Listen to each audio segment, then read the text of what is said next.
या देवी सर्वभूतेषु मां सृष्टिरूपेण संस्थिता नमस्तस्यै नमस्तस्यै नमस्तस्यै नमो नमः। ओम दुंग दुर्गाय नमः। आप सभी को शारदीय नवरात्रि के 7वें दिन की हार्दिक शुभकामनाएं। मां भगवती जगदम्बा की कृपा सदैव आप और आपके समस्त परिवार पर बनी रहे। आज है 27 सितंबर 2025, दिन है रविवार और आज शारदीय नवरात्रि का 7वां दिन है। और नवरात्रि के 7वें दिन आप सुनेंगे दुर्गा सप्तशती का 12वां और 13वां अध्याय। अब जैसे आप में से बहुत सारे भक्तों के प्रश्न हैं कि जो बचे हुए 3 दिन हैं, क्योंकि इस बार तिथि बढ़ी हुई है, तो ऐसे में इन 3 दिनों में हम कौन से पाठ करेंगे। तो आप लोग प्रतिदिन सुनिए, आपको पता चल जाएगा आपको कौन सा पाठ प्रतिदिन करना है। पूरी नवरात्रि में हम दुर्गा सप्तशती का पाठ करने वाले हैं और दिन के अनुसार आपको प्रतिदिन की वीडियो मिलेगी, ठीक है। अच्छा, आज वैसे तो नवरात्रि का 7वां दिन है, लेकिन तिथि के अनुसार माँ कात्यायनी की पूजा आज की जाएगी, क्योंकि आज षष्ठी तिथि है। तो माँ कात्यायनी की पूजा विधि की वीडियो चैनल पर अपलोड है, आप लोग देख सकते हैं। लेकिन अगर आप माता कालरात्रि की पूजा कर रहे हैं आज के दिन, तो भी माता कालरात्रि की पूजा विधि की वीडियो, व्रत की कथा की वीडियो, सारी जानकारी आपको चैनल पर वीडियो अपलोड है, वहाँ से मिल जाएगी, ठीक है। और अब माँ भगवती का ध्यान करके आज की पावन कथा का प्रारंभ करते हैं। ओम नमः चंडिकायै। माँ दुर्गा के चंडी रूप को हमारा नमन है। यह भगवान ब्रह्मा जी के द्वारा लिखा गया चंडी कवच है, जिसमें कुल 56 छंद हैं। चामुंडा देवता, दिग्बंध देवता, जगदम्बा माता इत्यादि का ध्यान करके हम इस दुर्गा सप्तशती के पाठ का प्रारंभ कर रहे हैं। मार्कंडेय जी पितामह ब्रह्मा जी से कह रहे हैं कि हे भगवान ब्रह्मा, जो इस विश्व में गोपनीय है वह रहस्यपूर्ण है तथा जो सभी की रक्षा करता है और हमें अधर्म से बचाता है, साथ ही जिसे आपने अभी तक किसी को दिखाया भी नहीं है, ऐसा कोई साधन या उपाय मुझे बताइए। मार्कंडेय जी के इस प्रश्न पर भगवान ब्रह्मा कहते हैं कि उस साधन का नाम तो देवी कवच ही है, जो इस विश्व में अत्यधिक गोपनीय है। वह देवी कवच सभी का कल्याण करने वाला, पवित्रता और पुण्य देने वाला है। आपको इसी का ही जाप करना चाहिए, इससे ही आपका उद्धार होगा। माँ दुर्गा की 9 मूर्तियाँ हैं। माँ दुर्गा का प्रथम स्वरूप है माँ शैलपुत्री, दूसरा स्वरूप है माँ ब्रह्मचारिणी, माँ दुर्गा का तीसरा स्वरूप है माँ चंद्रघंटा और चौथा स्वरूप है माँ कुष्मांडा। उनका 5वां रूप स्कंद माता का है और छठा रूप माँ कात्यायनी है। 7वां स्वरूप है माँ कालरात्रि का और 8वां स्वरूप माँ महागौरी के नाम से प्रसिद्ध है। माँ दुर्गा का 9वां रूप है माँ सिद्धिदात्री। यही नव दुर्गा के रूप हैं, जिसे भगवान ब्रह्मा के द्वारा वेदों के माध्यम से बताया गया है। जो मनुष्य अग्नि में जल रहा हो, सभी ओर से शत्रुओं से घिर गया हो, विपरीत परिस्थितियों का सामना कर रहा हो और उस समय यदि वह माँ दुर्गा की शरण में जाता है तो उसका कभी भी बुरा नहीं हो सकता है। अर्थात माँ दुर्गा का ध्यान किए जाने पर माँ दुर्गा उसकी हर परिस्थिति में सहायता करती हैं। यदि युद्ध का समय हो और मनुष्य संकटों में घिरा हुआ हो, तो भी माँ दुर्गा के प्रभाव से उसका कुछ भी बुरा नहीं होता है। माँ दुर्गा उसके दुख, पीड़ा, भय इत्यादि का नाश कर देती हैं। जो भी भक्तगण माँ दुर्गा की भक्ति करता है, माँ दुर्गा अवश्य ही उन्हें अभय दान देती हैं। जो कोई भी देवी दुर्गा का ध्यान करता है, माँ दुर्गा उसकी हर प्रकार से रक्षा करती हैं और इस बात में कोई भी संशय नहीं है। चामुंडा माता का वाहन प्रेत है और वे उस पर सवारी करती हैं। वाराही माता का वाहन भैंसा है। ऐन्द्री माता का वाहन हाथी है, तो वही वैष्णवी माता का वाहन गरुड़ है। भगवान शिव की पत्नी व सभी की ईश्वरी माँ पार्वती का वाहन वृषभ है। कुमारी माता का वाहन मोर है। लक्ष्मी माता कमल के आसन पर विराजमान है और उन्होंने अपने हाथों में भी कमल लिया हुआ है। वे भगवान विष्णु को अत्यधिक प्रिय हैं। वृषभ पर बैठी हुई माँ पार्वती का रंग सफ़ेद है। भगवान ब्रह्मा की पत्नी माँ ब्राह्मी या माँ सरस्वती हंस पर बैठी हुई हैं और सभी प्रकार के आभूषण पहने हुए हैं। इस प्रकार से माता रानी अपने भिन्न भिन्न रूपों में सभी तरह के योग व शक्तियों को ली हुई हैं। उन्होंने कई प्रकार के आभूषण व रत्न पहने हुए हैं, जो उनकी शोभा को बढ़ा रहे हैं। माँ दुर्गा का एक रूप अत्यधिक क्रोध में रथ पर बैठा हुआ दिखाई देता है, जो दुष्टों का नाश करने के लिए है। वे अपने हाथ में शंख, सुदर्शन चक्र, गदा, हल, मूसल इत्यादि लिए हुए हैं।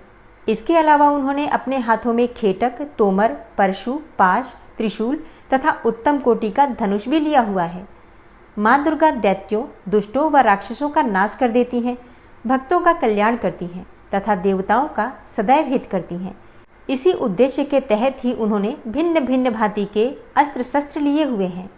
माँ दुर्गा के महारुद्र, प्रलयंकारी, पराक्रमी, महाशक्तिशाली अत्यधिक उत्साही तथा भय का नाश कर देने वाले इस रूप को हम सभी नमस्कार करते हैं। माँ देवी के उस प्रलयंकारी रूप की ओर देखना भी बहुत मुश्किल है जो शत्रुओं का भय बढ़ाने का कार्य करता है।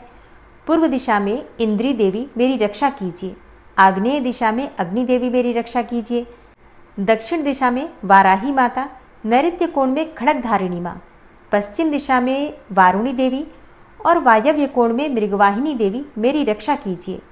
उत्तर दिशा में माँ कुमारी, ईशान कोण में शूलधारिणी, आकाश से अर्थात ऊपर से माँ ब्रह्माणी तथा नीचे अर्थात पाताल लोक से माँ वैष्णवी मेरी रक्षा कीजिए। राक्षसों के शवों को अपने वाहन के रूप में उपयोग में लाने वाली माँ चामुंडा देवी, आप दशों दिशाओं से मेरी रक्षा कीजिए। आगे से माँ जया तथा पीछे से माँ विजया आप मेरी रक्षा कीजिए। माँ अजिता मेरे वाम भाग में और दक्षिण दिशा में अपराजिता देवी मेरी रक्षा करें।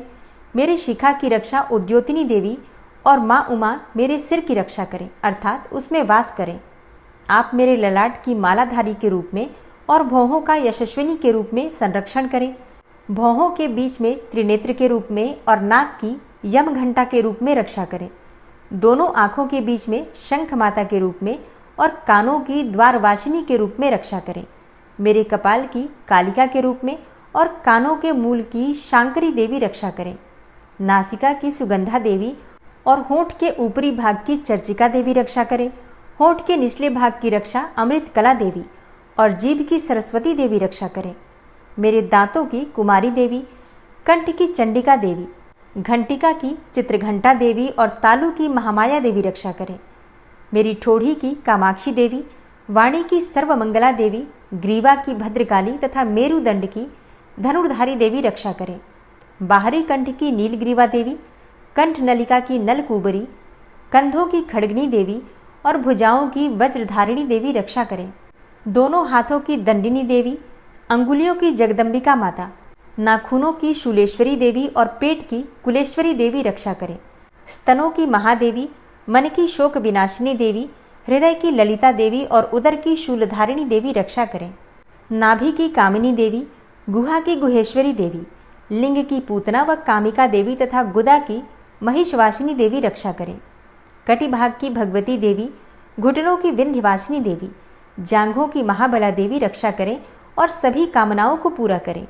मेरी घुट्टियों की नारसिंही देवी, पैरों के आगे भाग की तेजसी देवी, पैरों की उंगलियों की श्री देवी और पैरों के तले की तलवासिनी देवी रक्षा करें। पैरों के नाखूनों की दृष्टा कराली देवी, केशों की ऊर्ध्वकेशिनी देवी, रोम छिद्रों की कौबेरी देवी तथा त्वचा की बागीश्वरी देवी रक्षा करें। माँ पार्वती देवी मेरे रक्त, मांस, हड्डियों इत्यादि की रक्षा करें। आंतों की कालरात्रि देवी और पित्त की मुकुटेश्वरी देवी रक्षा करें। पद्म कोशों की माँ पद्मावती देवी, कफ की चूड़ामणि देवी, नाखूनों की धार की ज्वालामुखी देवी और शरीर की संधियों की अभेद्या देवी रक्षा करें। मेरे वीर्य की रक्षा माँ ब्रह्माणी देवी, छाया की छत्रेश्वरी देवी तथा धर्मधारिणी देवी मेरे अहंकार व मन और बुद्धि की रक्षा करें। हे माँ दुर्गा, आप मेरे प्राणों, व्यान, उदान की समान रूप से रक्षा करें। वज्रहस्ता देवी मेरे प्राणों की रक्षा करें और मेरा कल्याण करें। आप मेरी सभी इंद्रियों, रस, रूप, गंध, शब्द व स्पर्श में बसती हैं। हे नारायणी देवी, आप मेरे सत्वगुण, रजगुण व तमोगुण की रक्षा करें। मेरे आयु की वाराही देवी, वैष्णवी देवी धर्म की, यश व कीर्ति की लक्ष्मी देवी तथा धन व विद्या की चक्रिणी देवी रक्षा करें। इंद्रा देवी मेरे गोत्र की, चंडी देवी मेरे पशुओं की, महालक्ष्मी देवी मेरे पुत्रों की और भैरवी देवी मेरी पत्नी की रक्षा करें।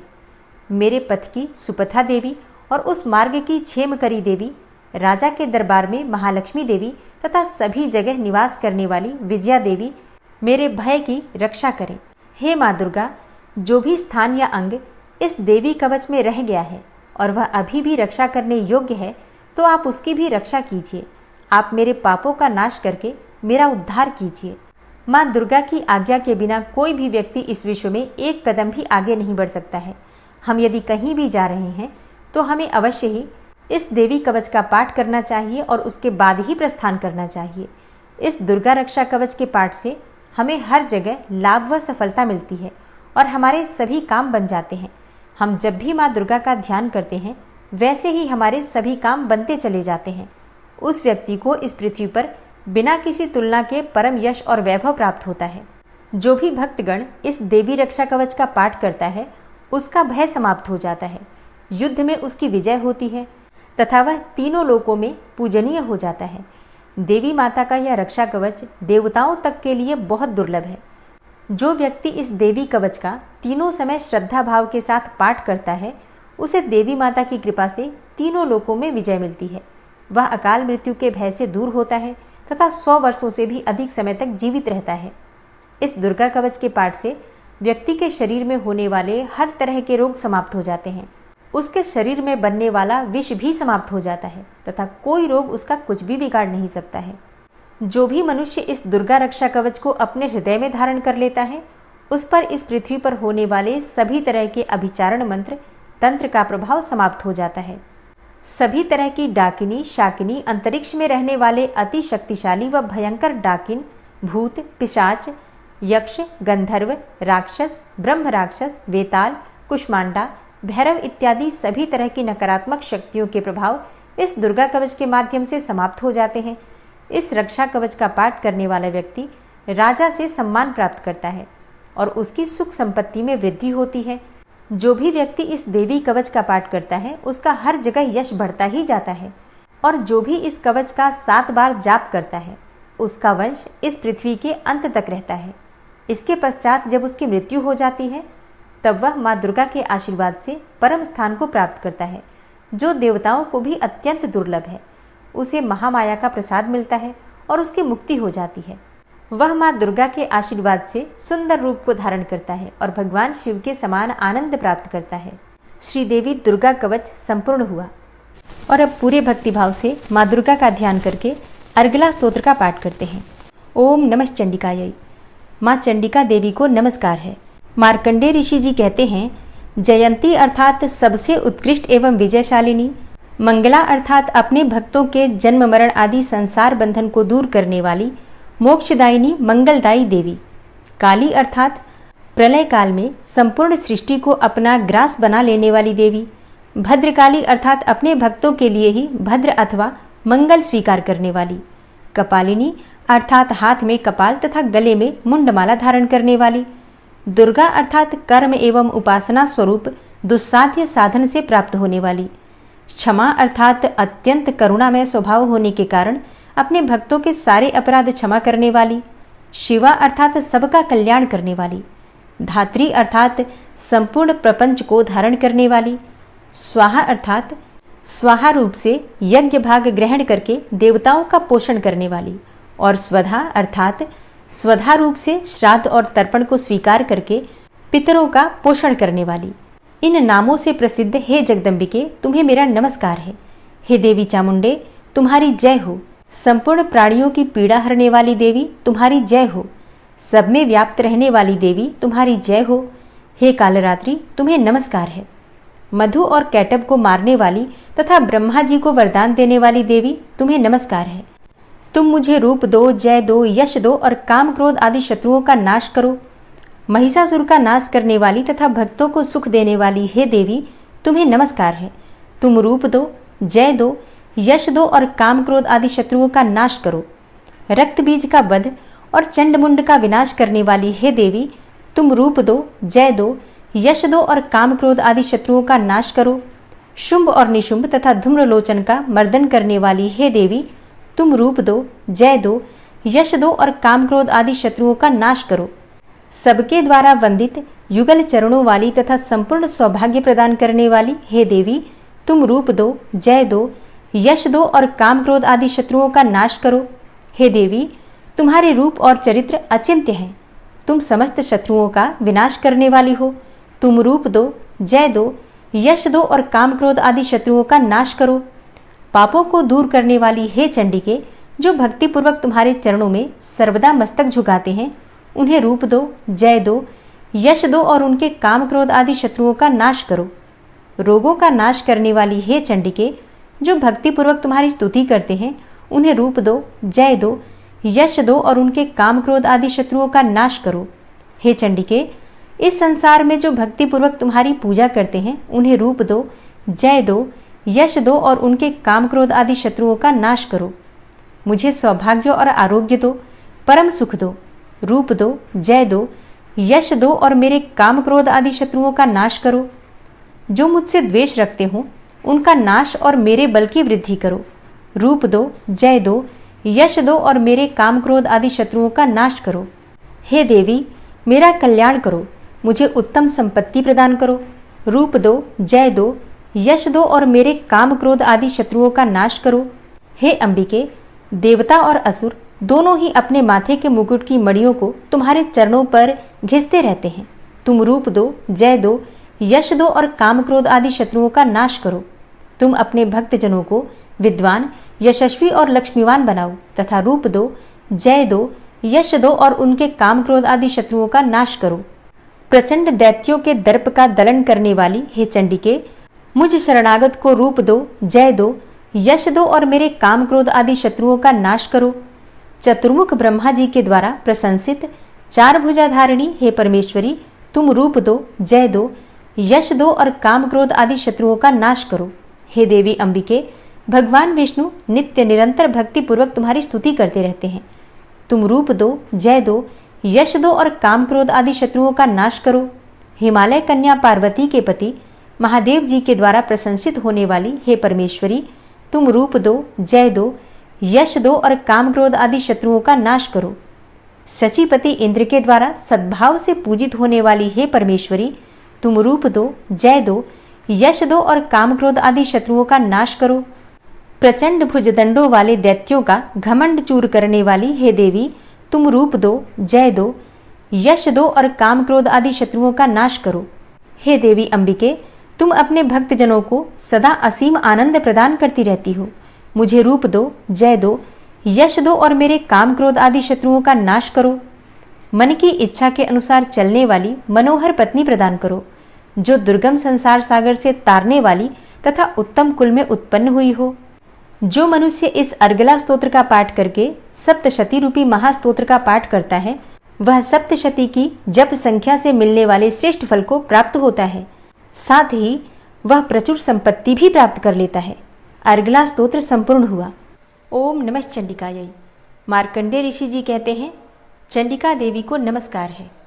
विशुद्ध ज्ञान ही जिनका शरीर है, तीनों वेद ही जिनके तीनों दिव्य नेत्र हैं, और जो कल्याण प्राप्ति के हेतु हैं तथा अपने मस्तक पर अर्धचंद्र का मुकुट धारण करते हैं, उन भगवान शिव को नमस्कार है। मंत्रों का जो अभिकीलक है, अर्थात मंत्रों की सिद्धि में विघ्न उपस्थित करने वाले शाप रूपी कीलक का जो निवारण करने वाला है, उस सप्तशती स्तोत्र को संपूर्ण रूप से जानना चाहिए और जानकर उसकी उपासना करनी चाहिए। यद्यपि सप्तशती के अतिरिक्त अन्य मंत्रों के जप में भी जो निरंतर लगा रहता है, वह भी कल्याण का भागी होता है। उसके भी उच्चाटन आदि कर्म सिद्ध होते हैं तथा उसे भी समस्त दुर्लभ वस्तुओं की प्राप्ति हो जाती है। तथापि जो अन्य मंत्रों का जप न करके केवल इस सप्तशती नामक स्तोत्र से ही देवी की स्तुति करते हैं, उन्हें स्तुति मात्र से ही सच्चिदानंद स्वरूपिणी देवी सिद्ध हो जाती हैं। उन्हें अपने कार्य की सिद्धि के लिए मंत्र, औषधि तथा अन्य किसी साधन के उपयोग की आवश्यकता नहीं रहती। बिना जप के ही उनके उच्चाटन आदि समस्त अभिचारिक कर्म सिद्ध हो जाते हैं। इतना ही नहीं, उनकी संपूर्ण अभिष्ट वस्तुएं भी सिद्ध हो जाती हैं। लोगों के मन में यह शंका थी कि जब केवल सप्तशती की उपासना से अथवा सप्तशती को छोड़कर अन्य मंत्रों की उपासना से भी समान रूप से सब कार्य सिद्ध होते हैं, तब इनमें श्रेष्ठ कौन सा साधन है। लोगों की इस शंका को सामने रखकर भगवान शंकर ने अपने पास आए हुए जिज्ञासुओं को समझाया कि यह सप्तशती नामक संपूर्ण स्तोत्र ही सर्वश्रेष्ठ एवं कल्याणमय है। तदनंतर भगवती चंडिका के सप्तशती नामक स्तोत्र को महादेव जी ने गुप्त कर दिया। सप्तशती के पाठ से जो पुण्य प्राप्त होता है, उसकी कभी समाप्ति नहीं होती, परंतु अन्य मंत्रों के जप से उत्पन्न पुण्य की समाप्ति हो जाती है। अतः भगवान शिव ने अन्य मंत्रों की अपेक्षा जो सप्तशती की ही श्रेष्ठता का निर्णय किया, उसे यथार्थ ही जानना चाहिए। अन्य मंत्रों का जप करने वाला पुरुष भी यदि सप्तशती के स्तोत्र और जप का अनुष्ठान कर ले, तो वह भी पूर्ण रूप से ही कल्याण का भागी होता है। इसमें तनिक भी संदेह नहीं है। जो साधक कृष्ण पक्ष की चतुर्दशी अथवा अष्टमी को एकाग्रचित्त होकर भगवती की सेवा में अपना सर्वस्व समर्पित कर देता है और फिर उसे प्रसाद रूप से ग्रहण करता है, उसी पर भगवती प्रसन्न होती हैं, अन्यथा उनकी प्रसन्नता नहीं प्राप्त होती। इस प्रकार सिद्धि के प्रतिबंधक रूप कील के द्वारा महादेव जी ने इस स्तोत्र को कीलित कर रखा है।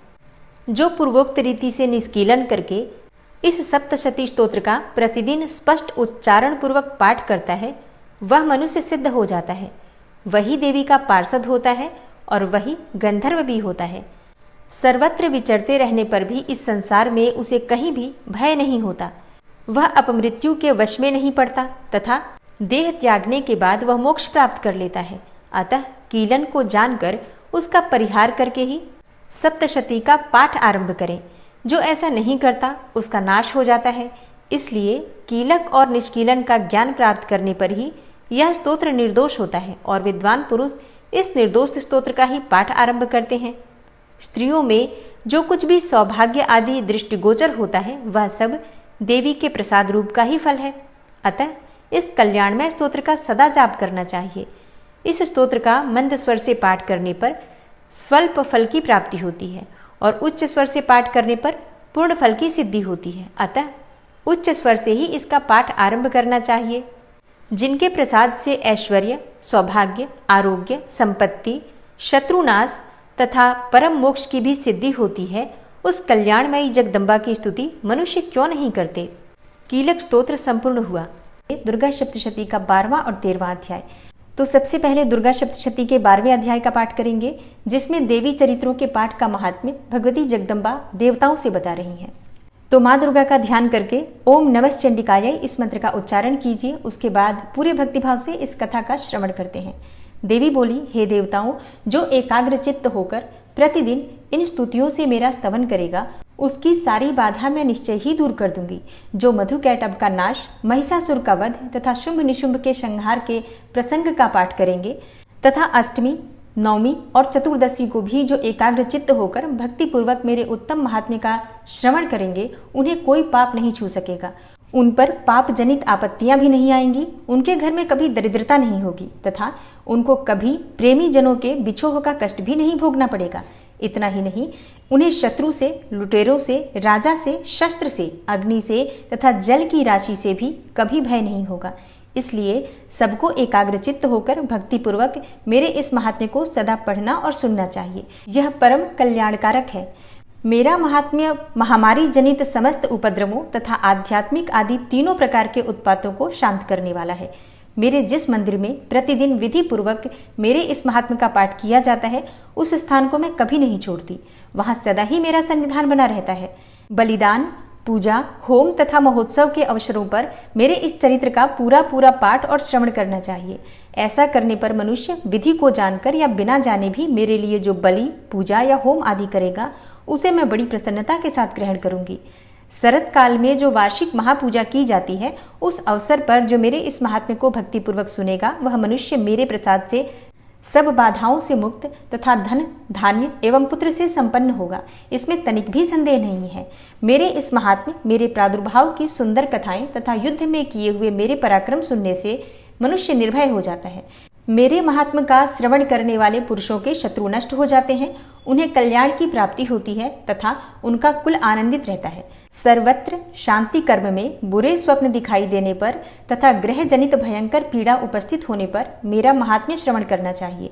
इससे सब विघ्न तथा भयंकर ग्रह पीड़ाएं समाप्त हो जाती हैं। बाल ग्रहों से आक्रांत हुए बालकों के लिए यह महात्म्य शांतिकारक है तथा मनुष्यों के संगठन में फूट होने पर यह अच्छी प्रकार मित्रता कराने वाला होता है। यह महात्म्य समस्त दुराचारियों के बल का नाश करने वाला होता है। इसके पाठ मात्र से राक्षसी, भूतों और पिशाचों का नाश हो जाता है। मेरा यह सब महात्म्य मेरे सामीप्य की प्राप्ति कराने वाला है। सम्यक प्रकार पुष्प, अर्घ्य, धूप, दीप, गंध आदि उत्तम सामग्रियों द्वारा पूजन करने से, ब्राह्मणों को भोजन कराने से, होम करने से, प्रतिदिन अभिषेक करने से, नाना प्रकार के अन्य भोगों का अर्पण करने से तथा दान देने आदि से 1 वर्ष तक जो मेरी आराधना की जाती है और उससे मुझे जितनी प्रसन्नता होती है, उतनी प्रसन्नता मेरे इस उत्तम चरित्र का एक बार श्रवण करने मात्र से हो जाती है। यह महात्म्य श्रवण करने पर पापों को हर लेता और आरोग्य प्रदान करता है। मेरे प्रादुर्भाव का कीर्तन समस्त भूतों से रक्षा करता है तथा मेरा युद्ध विषयक चरित्र दुष्ट दैत्यों का संहार करने वाला होता है। इसके श्रवण करने पर मनुष्यों को शत्रु का भय नहीं रहता। हे देवताओं, तुमने और ब्रह्मर्षियों ने जो मेरी स्तुतियां की हैं तथा ब्रह्मा जी ने जो स्तुतियां की हैं वे सभी कल्याणमयी बुद्धि प्रदान करती हैं। वन में, सूने मार्ग में अथवा दावानल से घिर जाने पर, निर्जन स्थान में, लुटेरों के दाव में पड़ जाने पर या शत्रुओं के पकड़े जाने पर अथवा जंगल में सिंह, व्याघ्र या जंगली हाथियों के पीछा करने पर, कुपित राजा के आदेश से वध या बंधन के स्थान में ले जाए जाने पर अथवा महासागर में नाव पर बैठने के बाद भारी तूफान से नाव के डगमग होने पर और अत्यंत भयंकर युद्ध में शस्त्रों का प्रहार होने पर अथवा वेदना से पीड़ित होने पर, किम बहुना सभी भयानक बाधाओं के उपस्थित होने पर जो मेरे इस चरित्र का स्मरण करता है वह मनुष्य संकट से मुक्त हो जाता है। मेरे प्रभाव से सिंह आदि हिंसक जंतु नष्ट हो जाते हैं तथा लुटेरे और शत्रु भी मेरे चरित्र का स्मरण करने वाले पुरुष से दूर भागते हैं। ऋषि कहते हैं, यो कहकर प्रचंड पराक्रम वाली भगवती चंडिका सब देवताओं के देखते देखते वहीं अंतर्ध्यान हो गई।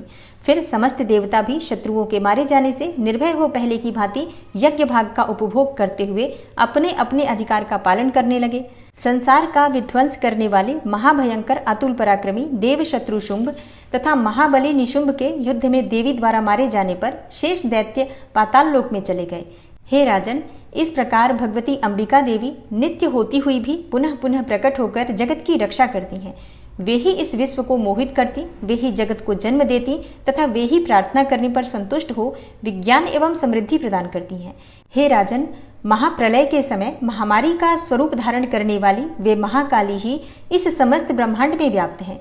वे ही समय समय पर महामारी होती हैं और वे ही स्वयं अजन्मा होती हुई भी सृष्टि के रूप में प्रकट होती हैं। वे सनातनी देवी ही समयानुसार संपूर्ण भूतों की रक्षा करती हैं। मनुष्यों के अभ्युदय के समय वे ही घर में लक्ष्मी के रूप में स्थित हो उन्नति प्रदान करती हैं और वे ही अभाव के समय दरिद्रता बनकर विनाश का कारण होती हैं। पुष्प, धूप और गंध आदि से पूजन करके उनकी स्तुति करने पर वे धन, पुत्र, धार्मिक बुद्धि तथा उत्तम गति प्रदान करती हैं। ओम नमः चंडिकायै। इस प्रकार श्री मार्कंडेय पुराण में सावर्णिक मनवंतर की कथा के अंतर्गत देवी महात्म्य में फल स्तुति नामक 12वां अध्याय पूरा हुआ। और अब आप सुनेंगे दुर्गा सप्तशती का 13वां अध्याय। और दुर्गा सप्तशती के 13वें अध्याय में सुरथ और वैश्य को देवी का वरदान प्राप्त होने का वर्णन किया गया है। ऋषि कहते हैं, हे राजन, इस प्रकार मैंने तुमसे देवी के उत्तम महात्म्य का वर्णन किया जो इस जगत को धारण करती हैं। उन देवी का ऐसा ही प्रभाव है।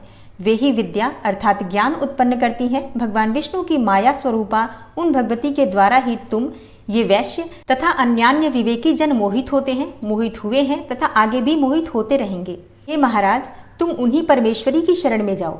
आराधना करने पर वे ही मनुष्यों को भोग, स्वर्ग तथा मोक्ष प्रदान करती हैं। मार्कंडेय जी कहते हैं, हे क्रौष्टकी जी, मेधा मुनि के ये वचन सुनकर राजा सुरथ ने उत्तम व्रत का पालन करने वाले उन महाभाग महर्षि को प्रणाम किया। वे अत्यंत ममता और राज्यापहरण से बहुत खिन्न हो चुके थे। हे महामुने, इसलिए विरक्त होकर वे राजा तथा वैश्य तत्काल तपस्या को चले गए और वे जगदम्बा के दर्शन के लिए नदी के तट पर रहकर तपस्या करने लगे। वे वैश्य उत्तम देवी सूक्त का जप करते हुए तपस्या में प्रवृत्त हुए। वे दोनों नदी के तट पर देवी की मिट्टी की मूर्ति बनाकर पुष्प, धूप और हवन आदि के द्वारा उनकी आराधना करने लगे। उन्होंने पहले तो आहार को धीरे धीरे कम किया, फिर बिल्कुल निराहार रहकर देवी में ही मन लगाए एकाग्रता पूर्वक उनका चिंतन आरंभ किया। वे दोनों अपने शरीर के रक्त से प्रोक्षित बलि देते हुए लगातार 3 वर्ष तक संयम पूर्वक आराधना करते रहे। इस पर प्रसन्न होकर जगत को धारण करने वाली चंडिका देवी ने प्रत्यक्ष दर्शन देकर कहा। देवी बोली, हे राजन तथा अपने कुल को आनंदित करने वाले वैश्य, तुम लोग जिस वस्तु की अभिलाषा रखते हो वह मुझसे मांगो, मैं संतुष्ट हूँ, अतः तुम्हें बस सब कुछ दूंगी। मार्कंडेय जी कहते हैं, तब राजा ने दूसरे जन्म में नष्ट न होने वाला राज्य मांगा तथा इस जन्म में भी शत्रुओं की सेना को बलपूर्वक नष्ट करके पुनः अपना राज्य प्राप्त कर लेने का वरदान मांगा। वैश्य का चित्त संसार की ओर से खिन्न एवं विरक्त हो चुका था और वे बड़े बुद्धिमान थे। अतः उस समय तो उन्होंने ममता और अहंता रूप आसक्ति का नाश करने वाला ज्ञान मांगा। देवी बोली, हे राजन, तुम थोड़े ही दिनों में शत्रुओं को मारकर अपना राज्य प्राप्त कर लोगे। अब वहां तुम्हारा राज्य स्थिर रहेगा। फिर मृत्यु के पश्चात तुम भगवान विवस्वान अर्थात सूर्य के अंश से जन्म लेकर इस पृथ्वी पर सावर्णिक मनु के नाम से विख्यात होगे। वैश्यवर्य, तुमने भी जिस वर को मुझसे प्राप्त करने की इच्छा की है उसे देती हूँ। तुम्हें मोक्ष के लिए ज्ञान प्राप्त होगा। मार्कंडेय जी कहते हैं, इस प्रकार उन दोनों को मनोवांछित वरदान देकर तथा उनके द्वारा भक्ति पूर्वक अपनी स्तुति सुनकर देवी अंबिका तत्काल अंतर्ध्यान हो गई। इस तरह देवी से वरदान पाकर क्षत्रियों में श्रेष्ठ सुरत सूर्य से जन्म ले सावर्णी नामक मनु होंगे। इस प्रकार श्री मार्कंडेय पुराण में सावर्णिक मनवंतर की कथा के अंतर्गत देवी महात्म्य में सुरथ और वैश्य को वरदान नामक 13वां अध्याय पूरा हुआ। ओम नमः चंडिकायै। दोस्तों, दुर्गा सप्तशती के ये 13 अध्याय हैं और इन 13 अध्याय का पाठ जो भी भक्त सच्चे मन से पूरे भक्ति भाव से पढ़ता या सुनता है उस भक्त की समस्त मनोकामनाएं पूर्ण होती हैं और माँ भगवती जगदम्बा की कृपा सदैव उसको प्राप्त होती रहती है। और अब आप सुनेंगे माँ दुर्गा की आरती।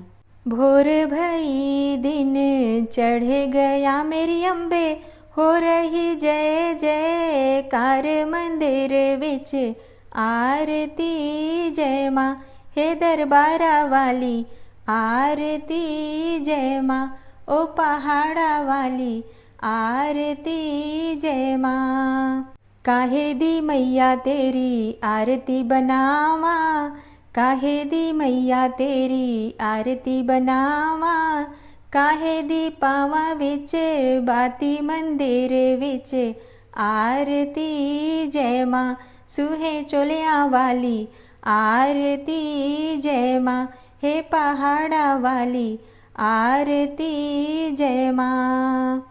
सर्व सोने दी तेरी आरती बनावा, सर्व सोने दी तेरी आरती बनावा, अगर कपूर पावा बाती मंदिर विच आरती जय माँ, हे माँ पिंडे रानी आरती जय माँ, हे पहाड़ा वाली आरती जय माँ। भोर भई दिन चढ़ गया मेरी अम्बे, हो रही जय जयकार मंदिर विच आरती जय माँ, हे दरबारा वाली आरती जय माँ, हे पहाड़ा वाली आरती जय माँ।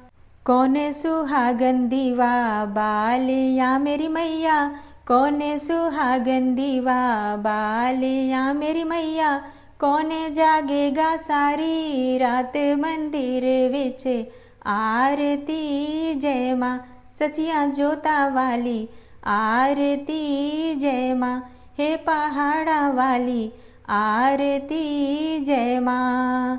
सर्व सुहागन दीवा बालिया मेरी अम्बे, सर्व सुहागन दीवा बालिया मेरी अम्बे, जोते जागेगी सारी रात मंदिर विच आरती जय माँ, हे माँ त्रिकुटा रानी आरती जय माँ, हे पहाड़ा वाली आरती जय माँ। भोर भई दिन चढ़ गया मेरी अम्बे, भोर भई दिन चढ़ गया मेरी अम्बे, हो रही जय जयकार मंदिर विच आरती जय माँ, हे दरबारा वाली आरती जय माँ, हे पहाड़ा वाली आरती जय माँ। जुग जुग जीवे तेरा जमुए दा राजा, जुग जुग जीवे तेरा जमुए दा राजा, जिस तेरा भवन बनाया मंदिर विच आरती जय माँ, हे मेरी अम्बे रानी आरती जय माँ, हे पहाड़ा वाली आरती जय माँ। सिमर चरण तेरा ध्यानु यश गावे, सिमर चरण तेरा ध्यानु यश गावे, जो ध्यावे सो यो फल पावे, रख बाणे दी लाज मंदिर विच आरती जय माँ, सोनिया मंदिरा वाली आरती जय माँ, हे पहाड़ा वाली आरती जय माँ। भोर भई दिन चढ़ गया मेरी अम्बे, भोर भई दिन चढ़ गया मेरी अम्बे, हो रही जय जयकार मंदिर विच आरती जय माँ, हे दरबारा वाली आरती जय माँ, ओ पहाड़ा वाली आरती जय माँ। बोल साचे दरबार की जय, सचिया जोता वाली माता तेरी सदा ही जय। माँ की आरती करने के बाद क्षमा प्रार्थना ज़रूर करनी चाहिए। तो दोनों हाथ जोड़कर माँ से क्षमा प्रार्थना करते हैं। हे परमेश्वरी, मेरे द्वारा दिन रात बहुत से अपराध होते रहते हैं। मुझे अपना दास समझकर मेरे उन अपराधों को आप कृपापूर्वक क्षमा करिए। हे परमेश्वरी, मैं आवाहन करना नहीं जानता, विसर्जन करना भी नहीं जानता तथा पूजा करने का ढंग भी नहीं जानता। हे माँ, मुझे क्षमा करिए। हे देवी सुरेश्वरी, मैंने जो मंत्रहीन अर्थात ना मंत्रों को जानता हूँ, क्रियाहीन अर्थात ना क्रियाओं को जानता हूँ और भक्तिहीन अर्थात ना भक्ति के प्रकार जानता हूँ, तो मैंने जो मंत्रहीन, क्रियाहीन और भक्तिहीन पूजन किया है वह सब आपकी कृपा से पूरे हों।